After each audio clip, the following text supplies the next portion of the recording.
మహానగరాన్ని traffic సమస్య వేధిస్తుంది. Gachibowli, LB Nagar ప్రాంతాల్లో నిర్మించిన ఫ్లైఓవర్ల కారణంగా కొంత ఇబ్బందులు తగ్గాయి. ఈసారి మరికొన్ని చోట్ల ట్రాఫిక్ సమస్యల పరిష్కారం లభించనుంది.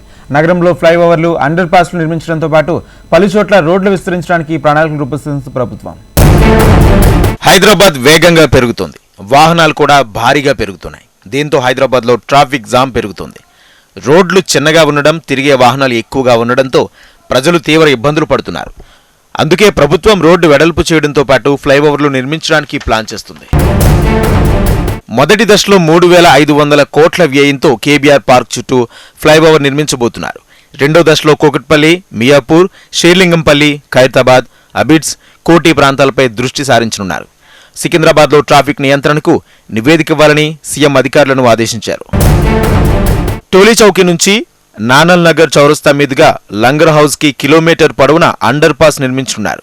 అత్తాపూర్ నుంచి మెహదీపట్నానికి 960 మీటర్ల పొడవున 398 కోట్ల రూపాయల వ్యయంతో ఫ్లైఓవర్ నిర్మించనున్నారు. పంజగుట్ట హిందూ శ్మశాన వాటిక నుంచి నిమ్స్ వైపు వెళ్లే వాహనాల కోసం నాగార్జున సర్కిల్ మీదుగా కిలోమీటర్ పొడవున అండర్ పాస్ నిర్మించనున్నారు. బంజారాహిల్స్ విరించి ఆసుపత్రి నుంచి జూబ్లీల్ చెక్ పోస్ట్ వరకు రోడ్లను విస్తరించనున్నారు. ఐటీ కారిడార్, డిఎల్ఎఫ్ రోడ్ నుంచి ఐఎస్బీ రోడ్డు వరకు ఫ్లైఓవర్ నిర్మించనున్నారు. డిఎల్ఎఫ్ రోడ్ నుంచి గచ్చిబౌలి స్టేడియం వరకు ఫ్లైఓవర్, గచ్చిబౌలి కోడలి, గచ్చిబౌలి స్టేడియం మధ్య 6 లైన్లు అండర్ పాస్ నిర్మించనున్నారు. విప్రో చౌరస్తా నుంచి ISB road, outer ring road మధ్య 4 లైన్ల ఫ్లైఓవర్ నిర్మించబోతున్నారు. విప్రో జంక్షన్, ఓఆర్ఆర్ మధ్య 4 లైన్ల అండర్ పాస్ నిర్మించనున్నారు. మియాపూర్ కూడలి, ఆల్విన్ ఎక్స్ రోడ్ చౌరస్తా మీదుగా పటాన్చెరు, జేఎన్టీయూ మధ్య 6 లైన్ల వంతెన, ఆల్విన్ చౌరస్తా నుంచి కొండాపూర్ వైపు 3 లైన్ల అండర్ పాస్లు నిర్మించనున్నారు. గచ్చిబౌలి, బీహెచ్ఎల్ మధ్య లింగంపల్లి రైల్వే మార్గంపై వంతెన నిర్మించనున్నారు.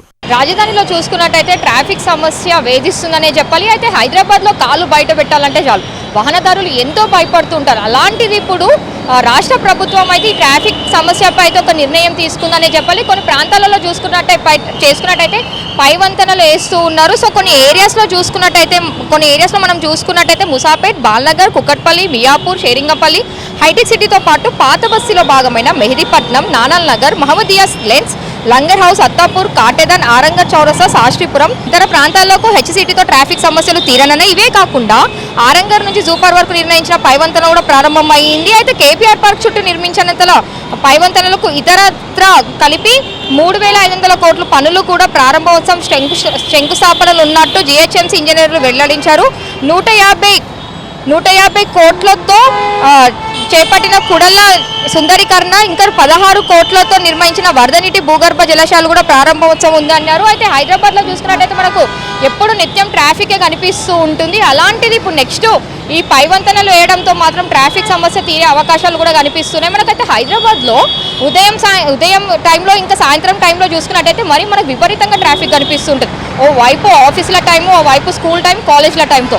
సో ఈ పైవంతెనలు వేయడంతో అయితే మనకు అంతో ఇంత ట్రాఫిక్ సమస్య కూడా తీరే అవకాశాలు కనిపిస్తూ ఉంటాయి. పైవంతెనతో అయితే ఎప్పుడు రద్దీగా ఉండే హైదరాబాద్ మనకు మొత్తం నిత్యం ట్రాఫిక్తో కనిపించే హైదరాబాద్ ఈ పైవంతెనలతో అయితే కొంచెం ట్రాఫిక్ సమస్య నుంచి బయటపడే అవకాశాలు కూడా వాహనదారులకి కనిపిస్తూ ఉంటాయి. వీడియో జర్నలిస్ట్ గోవర్ధన్తో సుప్రియ, HMTV, హైదరాబాద్.